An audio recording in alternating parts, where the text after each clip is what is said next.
অর্থ উপদেষ্টার কার্যালয় থেকে কমপ্লিট শাটডাউন ও মার্চ টু এনবিআর কর্মসূচি প্রত্যাহারের ঘোষণা এলেও অনড় এনবিআর সংস্কার ঐক্য পরিষদ। শনিবার সকাল থেকেই মার্চ টু এনবিআর কর্মসূচিতে অংশ নিতে আগারগাঁয়ে জড়ো হন বিভিন্ন জেলা থেকে আসা কয়েক হাজার রাজস্ব কর্মকর্তা। অপ্রীতিকর পরিস্থিতি এড়াতে শনিবার সকাল থেকেই রাজস্ব ভবন ঘিরে রাখে র্যাব, কোস্টগার্ড, বিজিবি ও সেনা সদস্যরা। আন্দোলনকারীদের এনবিআর ভবনে ঢুকতে বাধা দিলে সড়কে ও ফুটপাতে অবস্থান নেন তারা।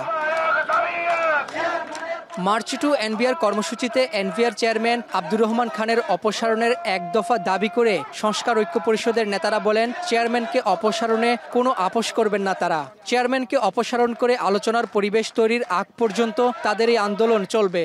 অবশ্যই আমাদের দাবি মেনে নেওয়া উচিত। কালকে অর্থ উপদেষ্টা বলছে যে আমরা শাটডাউন প্রত্যাহার করছি, কিন্তু আসলে আমরা শাটডাউন প্রত্যাহার করি নাই। একটি দপ্তর যেখানে 20,000-এর উপরে কর্মকর্তা কর্মচারীর অভিভাবক তিনি, এই দপ্তরে তাকে পুলিশ প্রটোকলে, আর্মি প্রটোকলে ঢুকতে হচ্ছে, এটি তো লজ্জা। এদিকে গত 26 জুন অর্থ মন্ত্রণালয়ের সভায় কমপ্লিট শাটডাউন ও মার্চ টু এনবিআর কর্মসূচি প্রত্যাহার, কর্মকর্তাগণের বদলির 2টি আদেশ পুনর্বিবেচনা করা, 1 জুলাই এনবিআর অধ্যাদেশ সংশোধনের বিষয়ে আলোচনার জন্য এনবিআর সংস্কার ঐক্য পরিষদের সঙ্গে রাজস্ব বোর্ড সংস্কার বিষয়ক পরামর্শক কমিটি ও সদস্যদের সভা করার সিদ্ধান্ত নেওয়া হয়। যদিও ঐক্য পরিষদের দাবি 26 জুনের ওই সভায় তাদের আমন্ত্রণ জানানো হয়নি।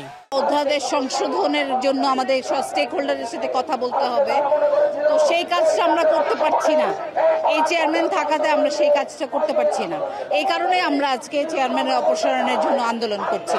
জনগণ সেবাটা পায়। আজকে যে কমপ্লিট শাটডাউন, এটা আজকের একদিনের তৈরি না, it is a long process, যেখানে আমাদের এখানে ঠেলে দেওয়া হয়েছে। এটা একটা ঐক্যবদ্ধ প্রক্রিয়া আমরা আছি। আমাদের সভাপতি একটু আগে বলে গেছেন, আলোচনার দ্বার আমাদের জন্য, আমরা অলওয়েজ আলোচনার জন্য রাজি আছি। গত মে মাস থেকে রাজস্ব বোর্ডের যৌক্তিক সংস্কারের দাবি আদায়ে কলম বিরতি, কমপ্লিট শাটডাউন সহ বিভিন্ন কর্মসূচি পালন করে আসছে এনবিআর সংস্কার ঐক্য পরিষদ। এতে অচল হয়ে পড়ে আমদানি রপ্তানি সহ রাজস্ব আদায় কার্যক্রম। এনবিআর থেকেও দফতরে উপস্থিতির বিষয়ে কড়া নির্দেশনা দেয়া হলেও আন্দোলন থেকে সরে আসেনি তারা। রাব্বি হোসেন, এখন, ঢাকা।